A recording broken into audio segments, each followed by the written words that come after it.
I'm Deborah Davidson, founder and director of Catalyst Conversations.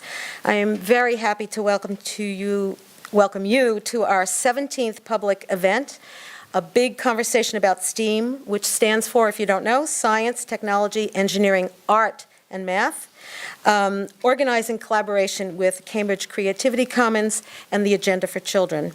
I would like to thank our host, the LIST Visual Arts Center, and especially Courtney Clemens, Outreach Coordinator, and Paul Haar, the Director of the LIST. I would also like to thank the Cambridge Arts Council, our founding partner, fiscal agent, and funder, as well as the Catalyst Conversations Advisory Board for their advice, connections, and feedback. There is a commonality in the discovery process and creative drive in both art and science. Today, we hope to continue the discourse about STEAM education in Cambridge, now a STEM city, and beyond.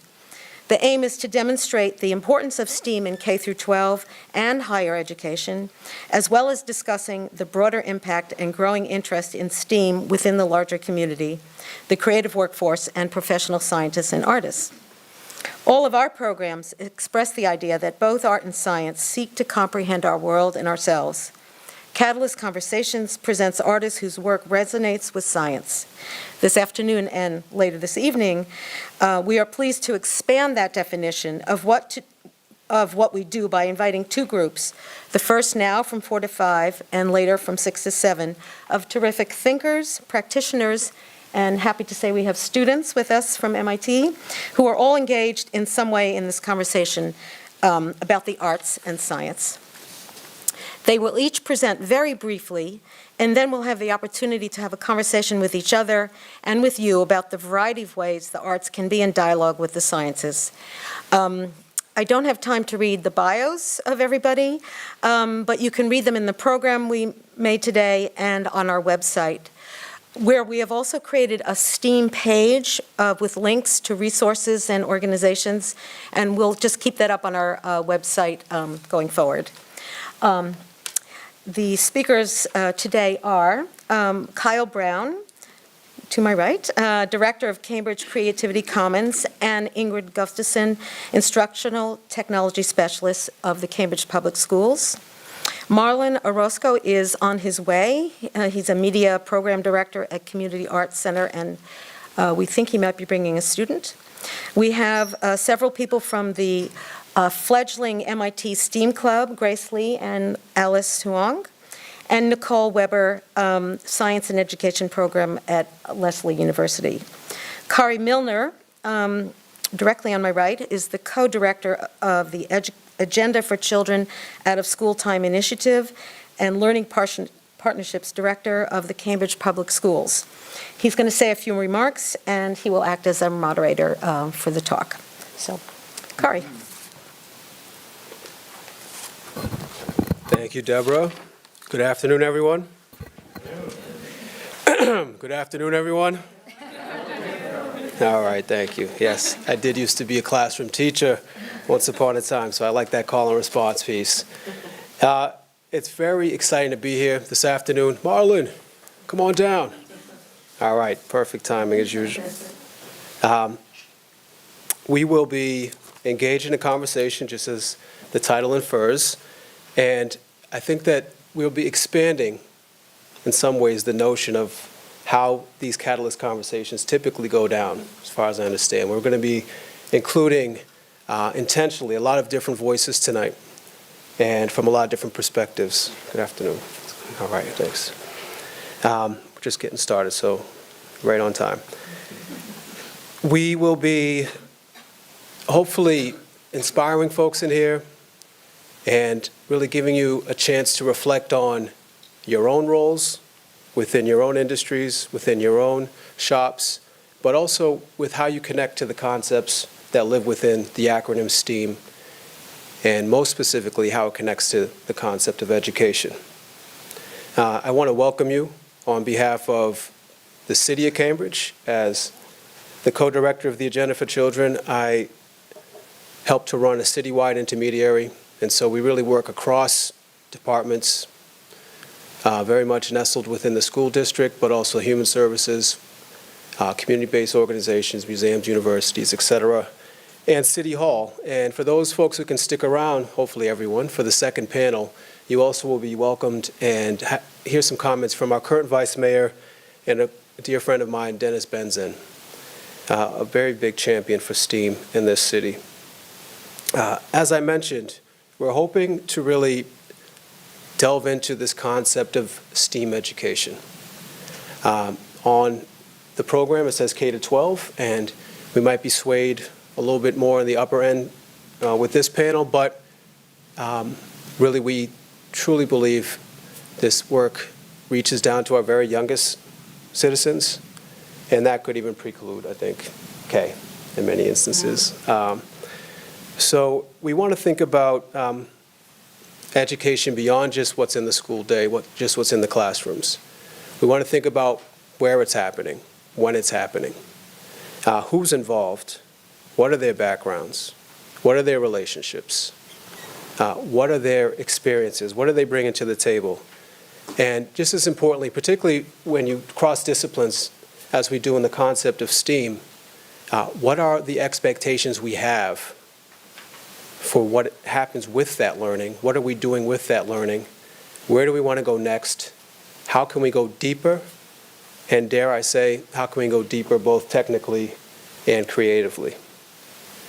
One of the more relevant and currently, I think, important hats that I wear is I'm also one of the conveners of the Cambridge Expanded Learning STEAM Network.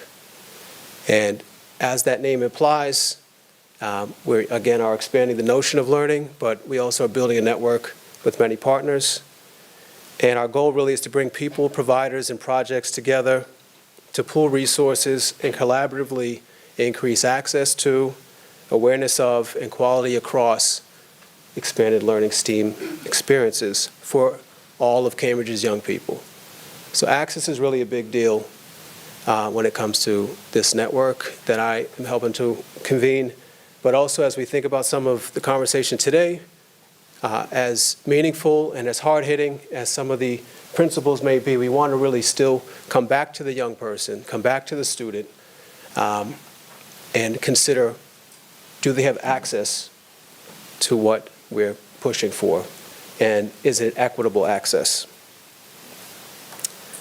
As we like to say at the STEAM Network, we put the team in STEAM. Actually, we don't say that, but I just thought it sounded good today.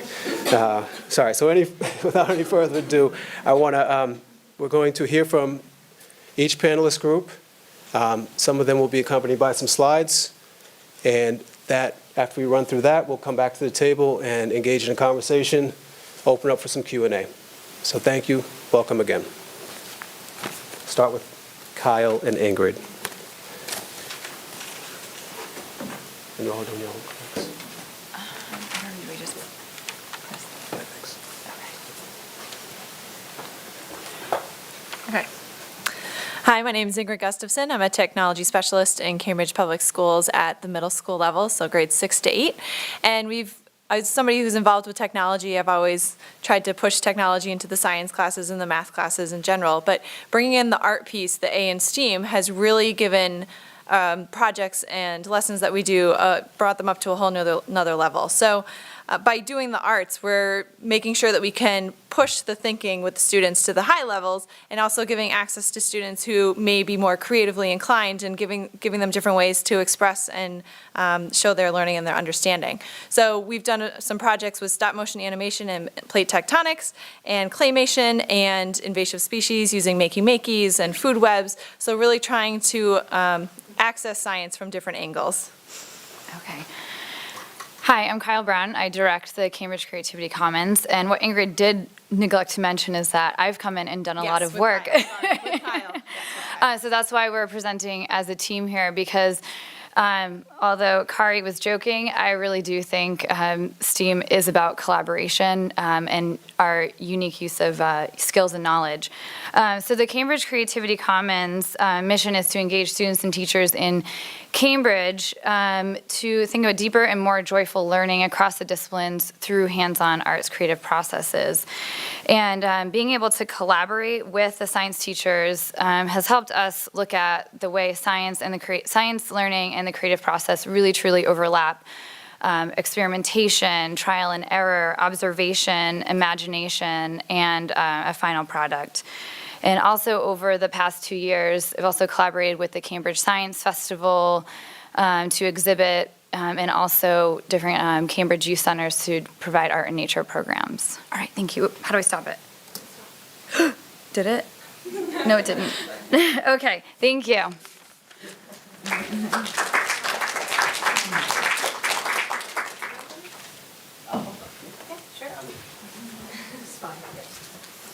All right, I don't have a fancy slide, but I'll just be really brief. My name is Marlon, and I work at the Community Arts Center, and my role is as the Media Program Director. And what my focus is to help youth get a little more exposure to technology, arts, and media. So my background comes mostly from traditional art. I've been drawing, painting since I can hold a pencil, I would say. But most of my training had come from the epistemology department right here at the Media Lab with Professor Mitchell Resnick, and he really got me involved with technology in a lot of different ways that I never thought I would with arts. So my push for technology is that just because you put a computer or tools or pencils, that quite isn't enough. It's designing things with intention, creating artwork that influences the community. And our focus right now at the Community Arts Center is to make sure that whatever designs, whatever the youth want to develop, they have to develop something that will impact people. So it has to have a message, has to tell a story, a narrative. So along with that, they're also going to be learning technical skills, how to, hopefully inspire them to go to school. I mean, if they're not going to be painters, they're not going to be artists, that's okay with me. If they're going to learn particular skills and pick these skills up and hopefully become positive people in their communities, positive mentors, good role model, whatever it is they're going to choose, hopefully this is the vehicle that they'll use to be able to meet those milestones.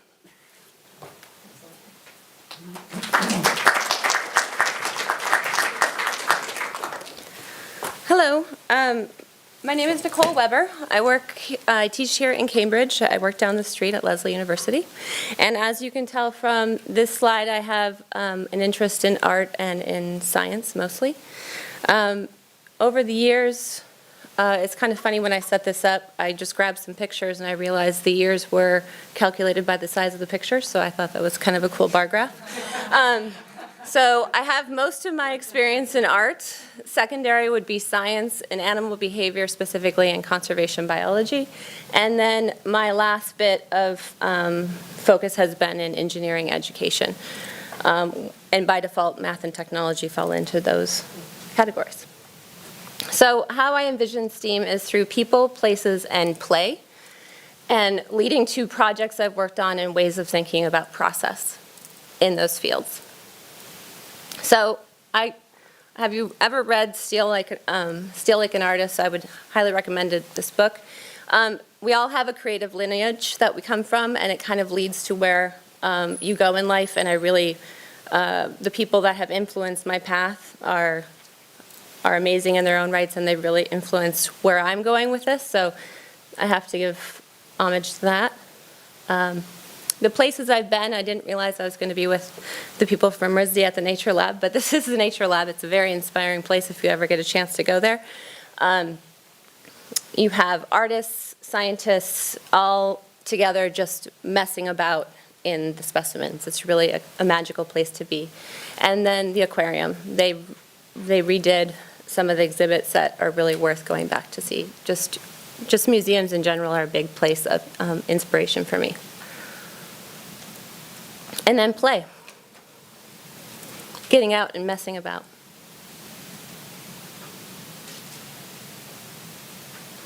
So through that, it's led to projects internationally. This is in the Rio Platinum Biosphere Reserve. I worked with teachers on creating an agenda or a calendar for their classrooms to get the scientific research that's done in their reserves back into their classroom instead of leaving with the scientists that are doing the research.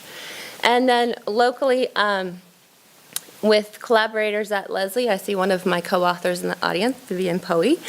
If you want to stand up and show off that you're also a co-author on this book. We've been working, she's an artist, and we've been working with Jean Diaz and Sam Smiley on creating something that gets at the different art modalities and how to incorporate science into that. And then personally, I've been just thinking of how to create more ways to connect model building over on this side, making it more of a reality for teachers, and that's a really tough engineering concept, I feel. So just making it more of an artistic kind of component.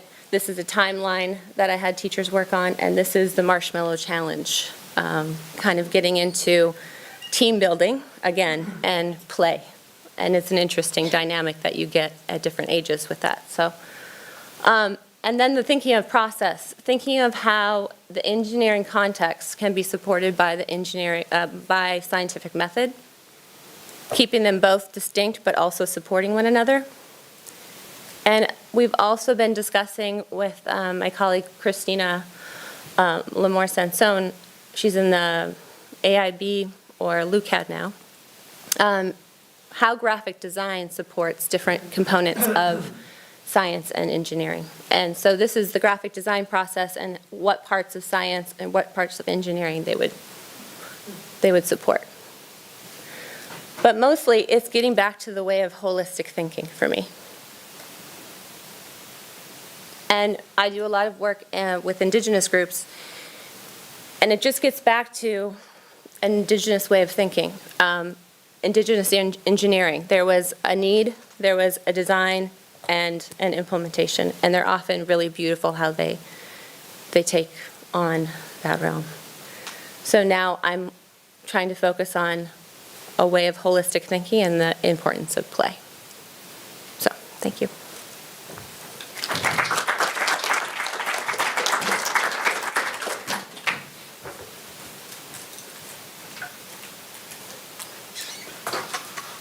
Hi, everybody. As Grace is pulling up the slides, I'll introduce ourselves really quickly. I'm Alice. I'm a junior at MIT. I'm currently studying mechanical engineering, and I'm minoring in the art program at MIT, which is art, culture, and technology. Hi, I'm Grace Lee. I'm a freshman here at MIT. I am also going to be majoring in mechanical engineering. And we're both presidents of MIT STEAM, a student organization on campus, along with Hannah Ray, who's unfortunately sick today, so you raise your hand. And so, yeah, we just wanted to talk a little bit about what we've been up to. We just started this semester, and Grace will take it away. Unfortunately, Rizzy and Brown's team couldn't be here today.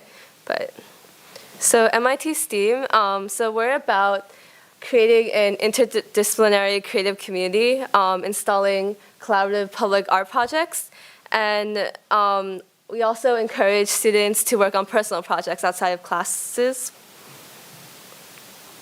So our mission is to bring more artistic thinking to the engineering students here, and we want to unite artistically minded MIT students in a community that supports and encourages creative endeavors. So we are officially recognized as a club in March, and since then we've been recruiting new members. We've been having monthly meetings to discuss and work on personal projects. And we're going to be kicking it off on a larger scale in the fall next year. One of the projects we're really excited about is the Dandelion Project. It's going to be a collaboration with the MIT 2015 Class Council, and there's going to be another slide later that explains the project more in detail. And we'll also be helping to organize a human and computer workshop. It's an interdisciplinary workshop with students from MIT, Rizzy, and Brown, working together to design, prototype, and build technological devices. And the human and computer workshop will be launched in January during MIT's independent activities period. And we're also going to be starting a larger project after that, which is still in the works. Awesome. So Human and Computer is an existing workshop that RISD and Brownstein have been working on. And so I had the pleasure of participating in January. And through that project, basically we were given all these materials, some designers, some engineers, and awesome lecturers from the MIT Media Lab to kind of put together a project of our choosing. So it was a really awesome opportunity to kind of work with designers at RISD, apply my engineering knowledge, and kind of just get my hands dirty in playing. And so it was a really awesome opportunity, and kind of got conversations starting with RISD STEAM about starting MIT STEAM. So that was how MIT STEAM was started. I was really inspired by that workshop and the awesome things that design and engineering can really accomplish. So this is kind of the community aspect of our club. We really wanted to have a community of people who work together on projects and kind of brainstorm together. So besides community, we really wanted to focus on personal projects. So this semester, these are just some of the things we've been working on. We have an awesome team of people already, which is great. And we're really excited to see this build. There's definitely a momentum on MIT's campus that's building like every year that I've been here. So this is my third year at MIT. And I used to do a lot of painting and art in high school as well. And I remember freshman year being like, there's no art on MIT's campus. Like, I know I'm going to a technology school, but come on, like there has to be something. And kind of now there's a lot of awesome design opportunities on campus, and I'm really excited to see that happen and be part of that kind of movement. So yeah, so I can kind of briefly talk about some projects that I've been working on. So through Human and Computer, I made a third arm that was controlled by your foot using Arduino. And so it was a really fun project because we just like played around as a month-long project. And hopefully I'll have it outside in the lobby after this. And basically, it was kind of poking fun at like bad design, and like if you like don't put thought into lots of things, like you come up with this like third arm that's like, what is it used for? Just like fun thing that we kind of built. And the other thing I'm currently working on is called the printer discourse. As part of my public art class at MIT, I'm making a project that connects the personal and public space of MIT community, and kind of there will be 10 posters and 10 printers that are connected. And you text to these printers, these posters with, that have questions on them, and the responses will be collected using the printers, and it will kind of fall to the ground.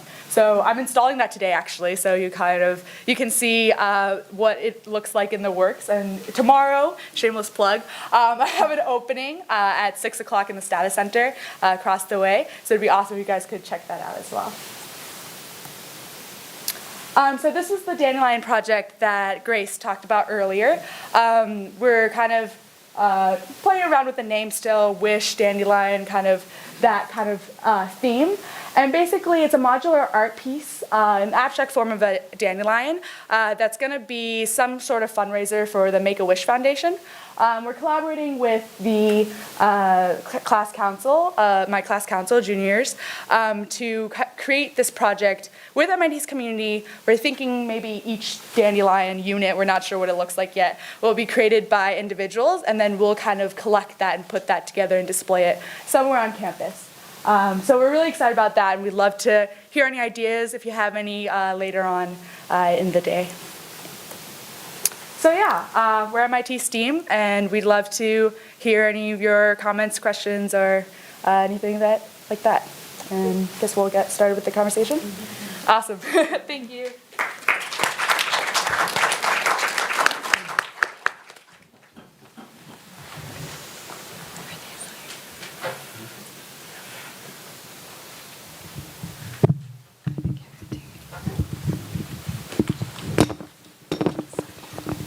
Thank you.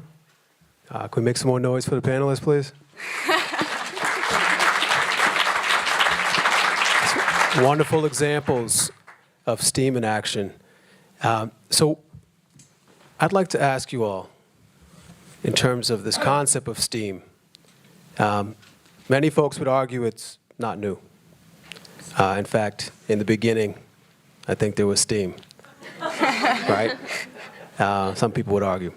But if anybody would like to talk a little bit about how this concept of STEAM and it catching momentum here, what does it mean to you and for you, And even more specifically, does it excite you and how? Like, what is it about STEAM that you feel like potentially can move your goals further? I can go. I agree with you that I don't think STEAM is a new thing, but I think having a name for something, especially in education, can be really helpful in moving it forward. So being able to identify that, yes, we need to do science, we need to do math, and we also need the creative piece of it. Oh, and by the way, that's, the arts, the A. I think that can be helpful to kind of identify, because I know when Kyle and I were working together with Dave, one of our science teachers, we had a moment where, I think it was in the back room, where we were getting Play-Doh ready, and I said, we're doing STEAM right now. And I identified it. This is exactly what we're talking about. This is authentic, and the creative piece is there, and the kids are really designing their own project right here. And that was really exciting to be able to identify that and then be able to tell other people, like, this is something that makes sense, and this is what our students need to be doing to be forward thinking and to really have the whole package and to have an understanding of content and to be able to go out into high school and college and have projects that's not just regurgitating information and really puts their stamp on it. So that's why I'm excited about STEAM, because like I said, it just makes sense. Yeah, and could I ask you, can you say a little bit more about how learning is impacted when you cross disciplines across the STEAM area, and particularly for students? And again, other folks on the panel, feel free to chime in, but just because you brought it up, interesting to know sort of any distinguishing things you've noticed. Yeah, I think, not to pull Dave in here, but we had a moment in the class where we looked around and everybody was doing exactly what they were supposed to be doing. Not that they were supposed to be doing, but like everybody was on task. And knowing his students, that's not always the situation. There's quite some personalities in the class, and they were all at different levels, but they were all engaged, and they were all really, really engaged with the content and thinking about it and proud of their work. And that's exciting. It's not just a worksheet. It's not just something that needs to be done for an assessment, but it's something that students are invested in. Good. So just to go back to your first question about just thinking about what excites you about STEAM, and I'm also a visual artist that does a lot of work in the natural world, so I'm talking from an arts perspective, and to be able to think about like you're saying, kind of identifying, giving a name to something, but also bringing that sort of play, that discovery. I really think that can broaden the imagination, and it really crosses the boundaries to make room for new discoveries. And then, of course, I love the idea of not having these silos of education, because that isn't real when we go out into the world.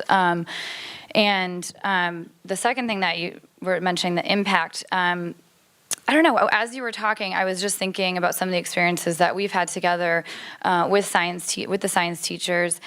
And I think one of the things that the students also see is us as adults and teachers really working together and presenting together and being a team. And I think that's really exciting and just really good role models for the students to see. Thanks. Go ahead. So to speak to interdisciplinary education, I think that's kind of the main reason that I've started STEAM and I'm interested in STEAM.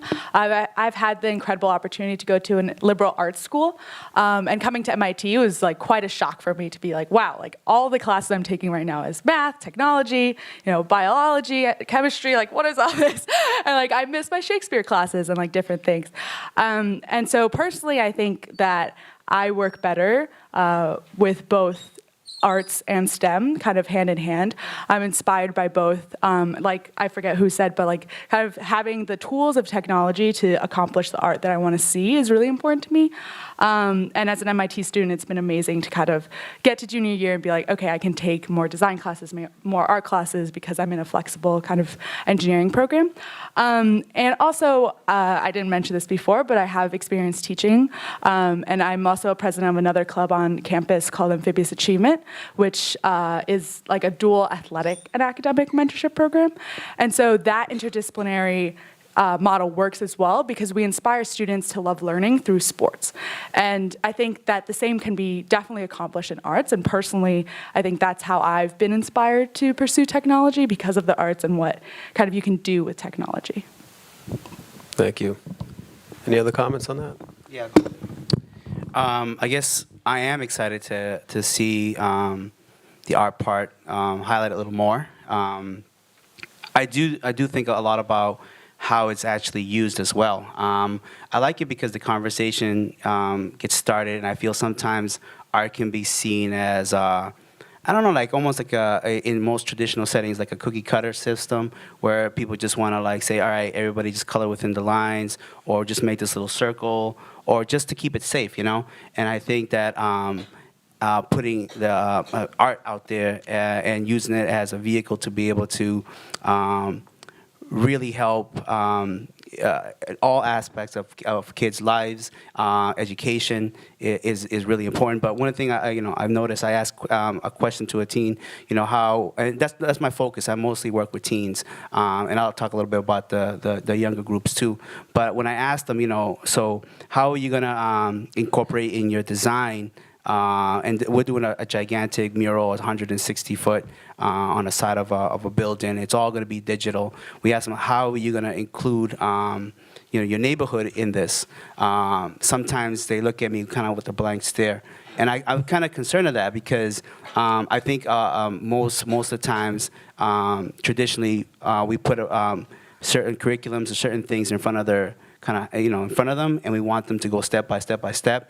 And when you ask them to get out of that step, they seem like they look at you for guidance, and that's okay. But I also feel that if they're not picking up other skills of how to be creative, how to troubleshoot, I think art does that. It helps them be able to explore that a little more and feel comfortable doing it. Because there's almost no right or wrong way to do it. It's really comes from your self-expression. So that's why I feel that this is really important, and that's why I'm really excited that we have it there. Great. Did you want to add on a comment? Sure, I'll add Okay. a little bit. I feel like it gives people like me a home. I have a very diverse background, and this makes sense to bring them all together, but also it brings... We're facing a lot of different issues in this world right now, and they're not discipline specific. So we need to go across borders to figure out the answers to them. So.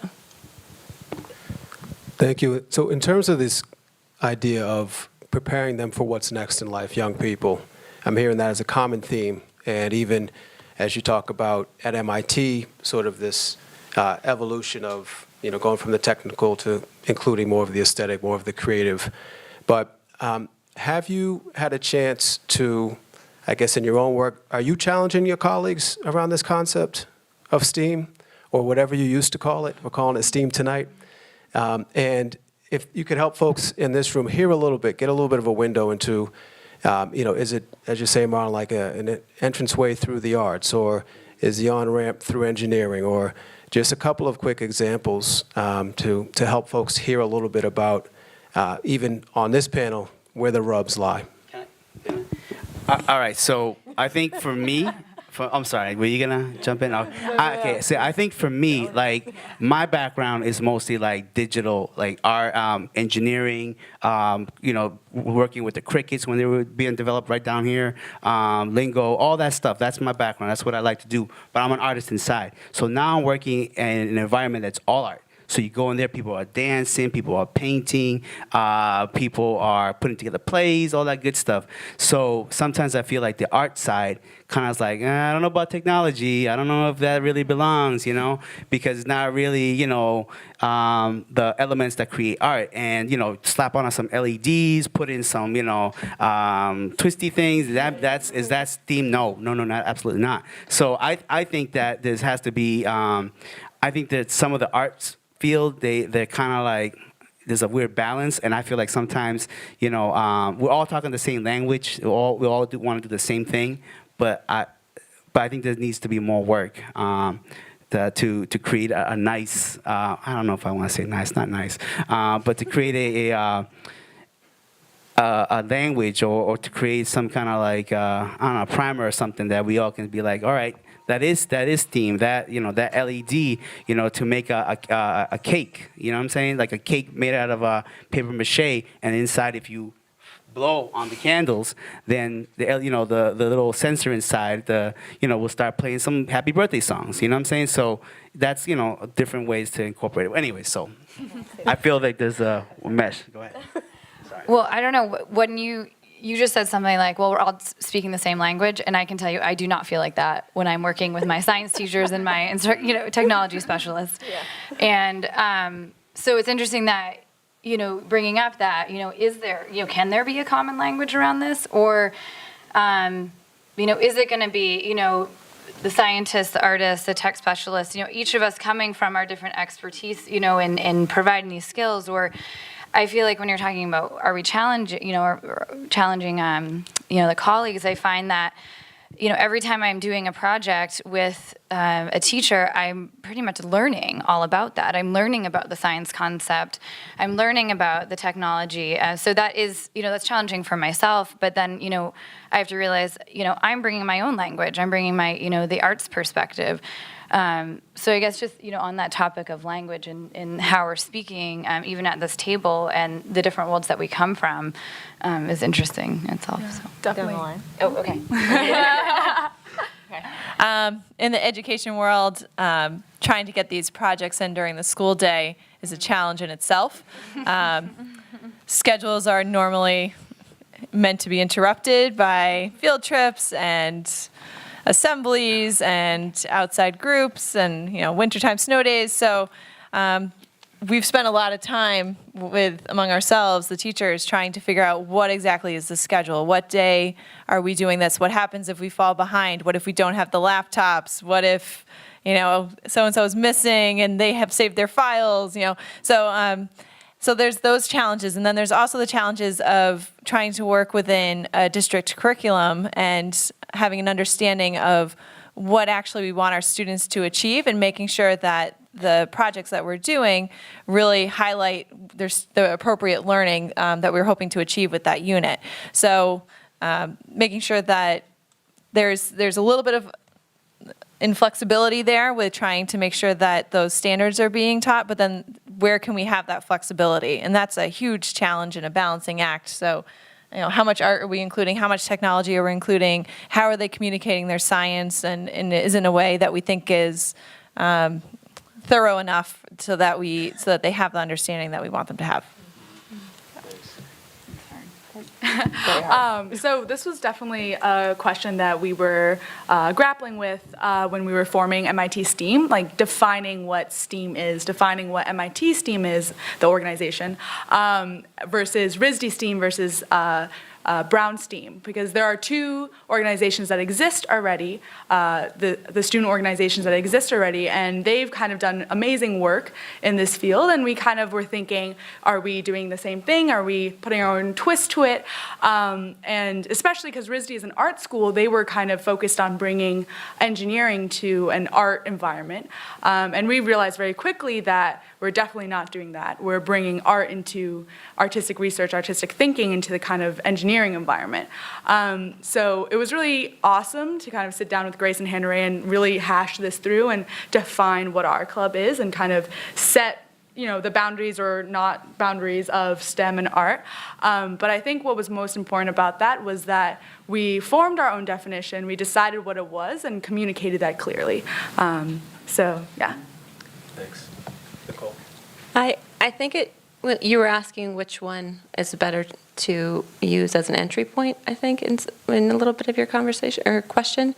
And I think it's where you sit. Like, you did a great example. Like, you're in an engineering field and you're having the arts come in. They are in art school and they're having the engineering come in.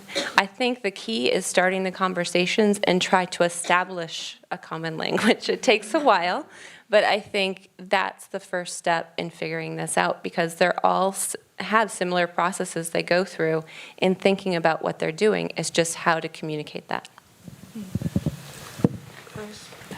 So to quickly add something about language, I think that's the purpose of STEAM, is for people who don't typically work together to work together and to find solutions to problems. And I think there's true innovation potential in that collaboration. Yes. Some real nuggets there, absolutely. So we have time, more or less, for one last question, and if you'd like to speak to it. We'd like to hear some more about your own vision or your hopes when it comes to STEAM growing and its impact and across your efforts, whether that be in a club, in a research area, at a school, at a program, across an industry, across a city. Just any comments around sort of your vision looking forward. And I know we're kind of just at the beginning of this in some ways, but just want to challenge you a little bit. And again, in particular, if you'd like to frame it around the impact on young people, you'll stay on my good side. I can go first. My interest lies in hoping that this is becoming more of a holistic way of thinking in the classroom, allowing kids more time to think about problems, critically think about problems, and play with it. And I mean critically play with it. I feel like we're losing play in classrooms, and just for an example with the Marshmallow Challenge, I've been working with my teachers with this, and they've been trying it out in different grades. And kindergarten, they love it. I did it in my little girls' classroom, and they had a blast with it. They failed, they didn't care, they built it again, they didn't care. It was great. Third graders, some of my teachers have found kids crying. There's something going on there that we're losing this play time, and I think STEAM is a way to get back a little bit of that. Thanks. I can. You just touched on something, Nicole, that definitely speaks to the art side of things, because I work mostly with middle school students, and by that time, some of them have either lost their interest in art or they're losing it. It's a really critical time to continue that creativity or creative expression for students. And I think what happens is that a lot of teachers are just really bogged down with trying to have their curriculum, and I am so grateful for the ones that I have been collaborating with who are taking that risk to say, no, this is important. We need creativity. We need hands-on art projects. This is playful. This is they're getting the full experience as a student. And because one of the saddest things that I come across is when the student, we're engaging in a hands-on art project, or paper collage backgrounds, or they're doing their stop motion claymation, and they come to me and they're like, well, is this right or wrong? Is this good or bad? And it kind of like breaks my heart a little bit because, because that's what they're so used to is this like, well, yes, no, you're getting graded on this and that. And so they're not feeling confident in their own ability or their own, what are their own standards, and are we recognizing that? And having this, hopefully having some of this overlap of bringing the arts in. And I do get a little, I get challenged myself as an artist and feeling that the arts are serving a lot of the other disciplines, but my hope is to kind of bring that so they are all serving each other across the disciplines. So thank you.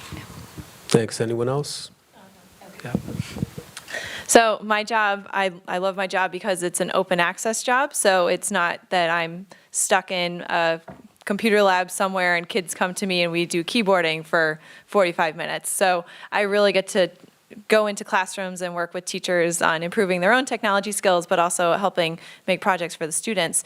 And I'm hoping that through STEAM projects, art can kind of be like that. And art, I know there are discrete skills that, just like with technology, that you need to learn, and you have to have certain materials to be able to do certain types of art. But I was thinking about what it would be like if Kyle has the flexibility to do that, where she goes in and says, well, it makes sense, obviously, we should do art with this project. Like, why can't art be like that, especially at the middle school level, where the art teacher goes into classrooms and helps on projects just like I do? I think STEAM might be able to help open that up a little bit more. And also, there's so many amazing technologies out there, and it's changing so quickly. And I think having the art piece in there just opens up a whole other door, and trying to stay ahead of the curve and help students see the possibilities for what you can do with those types of things. Yeah, I definitely agree. I think that kind of the future of education is definitely striking a balance of STEAM there. And I had an experience in high school. I taught in rural China for a summer, and it was really amazing because in first grade I was teaching drawing, and they're like, oh, yeah, let me do my doodle and fun things. They're like, look, teacher, look what I made. I'm like, great job. And in third grade, I would be like, all right, let's draw, and they would kind of stare at me and say, what should we draw? And I was like, yeah, very much the same thing. And I was like, a dog. They're like, how do you draw a dog? And I was like, well, I can draw an example if you want. They're like, yeah, draw an example. So I started drawing on the blackboard, and they're like, slow down, slow down. I was like, turn around, and they're copying the exact stroke that I'm drawing. And I mean, this is a very exaggerated form of that, and kind of in a very different education system in China. But that was so shocking to me to see that, and especially in the span of 1 or 2 years. These kids had kind of completely lost the doodling ability and really wanted to follow a set of instructions. And I think it's really interesting because I've talked to Chinese teachers, and they're very excited and impressed about the American education system and how we've incorporated creativity into the classroom. And now I feel in America a lot is about standardized testing and looking at China and be look at those scores that they've gotten. Wow, we should kind of emulate them. And I think that ultimately there has to be a really nice balance between kind of the STEM and the emphasis on memorizing and all of that, and arts and creativity. And I think that STEAM can definitely be that future for education. Sorry, I'll be quick. It was just something to think about looking ahead, and I know that the community panel is after this, but I wanted to comment because bringing together the STEAM learning has just provided an opportunity to develop lots of partnerships that I may not have developed if I wasn't thinking about working with scientists or science educators, across the community, across the city. And I think considering it, if we're looking at Cambridge, specifically looking at Kendall Square and the technology and trying to be progressive, innovative STEM city, I think that's really where we're going to find the movement forward, is through the partnerships that we can make between arts and science. Sorry.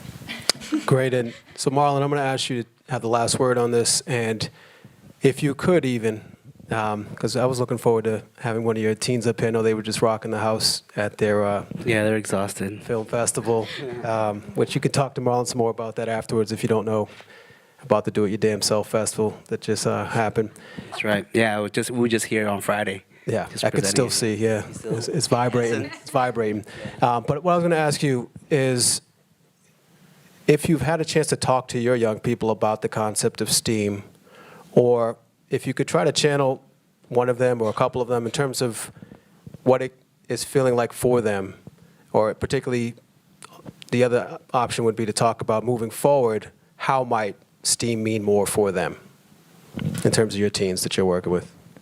All right, so I think that when looking forward for myself and for the teens, I guess some of their perspective, I kind of want, when people say STEAM and it's there's an A in there now, I want that to be gone, that it's part of how we kind of move forward, Also, I think that our teens, I want them to also feel that art is an important part of all this process of learning through all type of disciplines.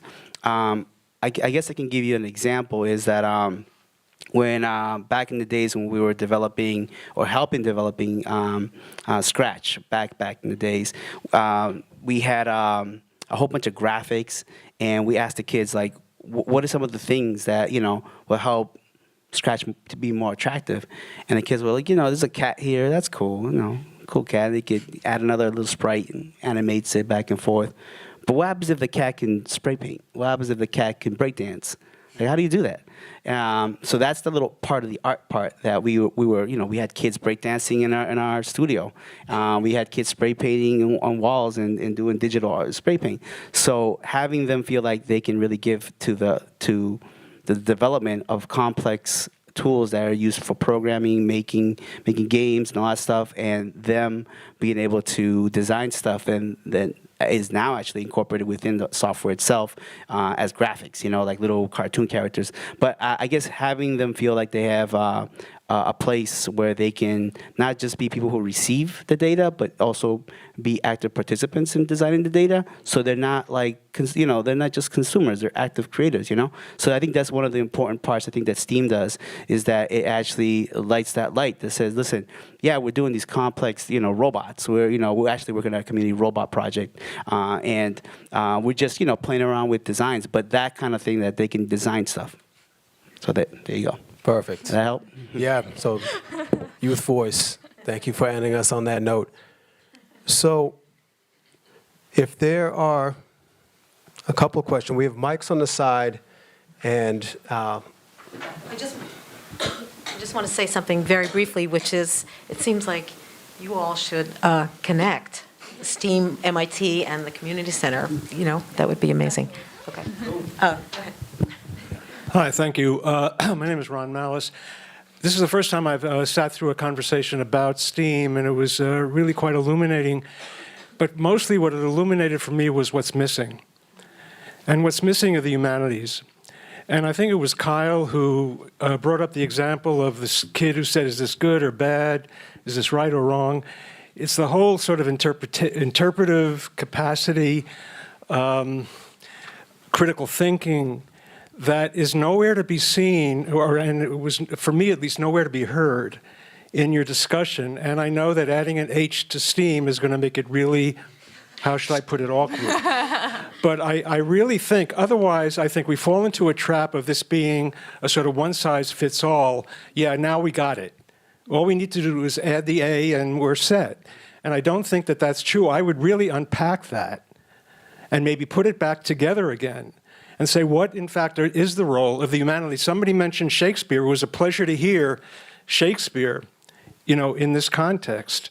And I guess I don't know that I have a question. Well, I do have a question. It's a really big one, for me at least. And I would really maybe like to hear what folks would say about incorporating the humanities in whatever this thing is supposed to be. anybody want to take that? Yeah. The way I think about STEAM is we're going back to that holistic way of thinking. So we've got to figure out what that looks like. Because you could say, one of my colleagues is a designer, and she's like, what about the D? So, I mean, you could keep adding, but we have to figure out what we want it to look like, regardless of what it's called. What's the it? Yeah. What is the it? You know, what do we want to go back to?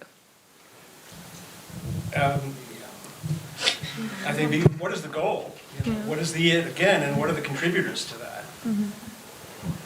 Well, in my mind, it's creating critical thinking citizens, right? So what would that include?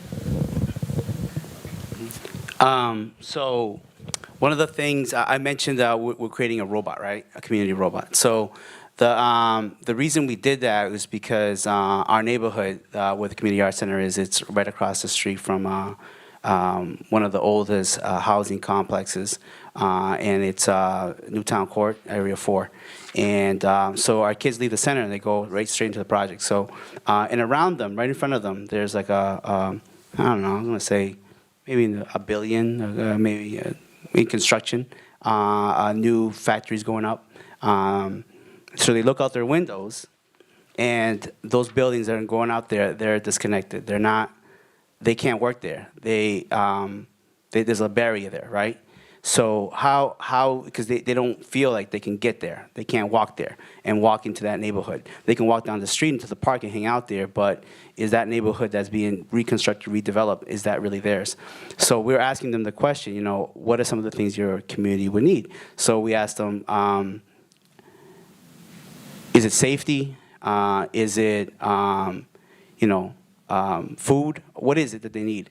So they designed these little robots on paper first, and first discussion, and they wanted to know, like, I want a robot that can cook for everybody in the neighborhood because, well, we need healthy foods. We need a robot to sing to us because we need some, music. We need some happiness. We need some laughter. Whatever. So they develop all these. They have all these questions, all these conversations, and they have to design all that through. Well, again, art. I mean, they have to use all the, either it's plastics or paint or whatever it is. They want to put it together, take apart computers and build a mock-up, bring it into the computer, design it there, and then have some folks to come in and have a conversation about it. So I feel like that's some of the stuff that I think, for me, STEAM kind of starts touching on. I don't know if there is a right or wrong, good or bad answer. To your question, I think that's part of why we're having these conversations, is to discuss this and to talk about where does it begin, where does it end, what is that goal? So thank you for bringing that up. I do just want to say, when you think, in the schools right now, English is ELA, English Language Arts, social sciences. So not trying to fit everything into STEAM, but thinking, maybe we need to think a little bit broader about what the arts are, or arts aren't just visual. There's drama. They're doing Shakespeare plays. I've worked with teachers to have the students write their own plays and act them out. Writing is definitely an art. So I don't know. I just wanted to say that, just to start opening and thinking about it in different ways, and just to say that I think it is something that's still forming, but we also don't want to open it up to everything and then it's just everything all over again. So there is a way that we can hopefully there will be a language, a way that somehow we can frame this so that it can move forward in a sustainable way. I'll go real quick. So Digital Media and Learning Conference is a big conference, national conference, and it was held this past March in Boston. And one of the sessions that I got most excited about, I can't take credit for this, I didn't lead the session, but it was so inspiring, was there's actually, over at the Media Lab, there's someone who's developing sticker circuits. And what they did is they have circuit notebooks, and it's through ELA. It was through writing. And so imagine if you can then write a story, and then you push a button, and the story comes to life through these LED lights. And there are different interactive components you can use with them. But that seems like a perfect fit of this technology and the arts and engineering in a writing classroom. And I went back to some of my ELA teachers and was like, what could you do with this? Like, think of the possibilities of what you could do. Somebody could write a couple paragraphs and then draw this really purposeful, meaningful picture and bring it to life through critical thinking with, okay, how am I really going to lay out these stickers? I didn't pay attention for like 20 minutes trying to figure out where I was going to put these circuits to make sure the electricity flowed correctly. And it was really interesting, and I think that's the STEAM idea, bringing it into another context. Thank you. We have one more question we'll take, and then there will be time to mingle and to talk with panelists or each other about some of the themes that have come up so far. So go ahead and Hi, I'm please. Dan Jay. I actually wear both hats. I do science and art. And thank you all for your efforts. I was very sensitive to the comment about the desiloization of these fields. And it seems to me that there's so much commonality with creativity, with problem solving, with experimentation, but there's such a wide spectrum in how this is taught in schools, either teaching to the fact or teaching to the process. And I think that how do we push forward the process and the idea that it's not important to teach to the test, but to teach to the ability to learn, to experiment, to be creative? I think that, so through Amphibious Achievement, the kind of teaching mentorship program I'm heading, we're kind of grappling with that question right now.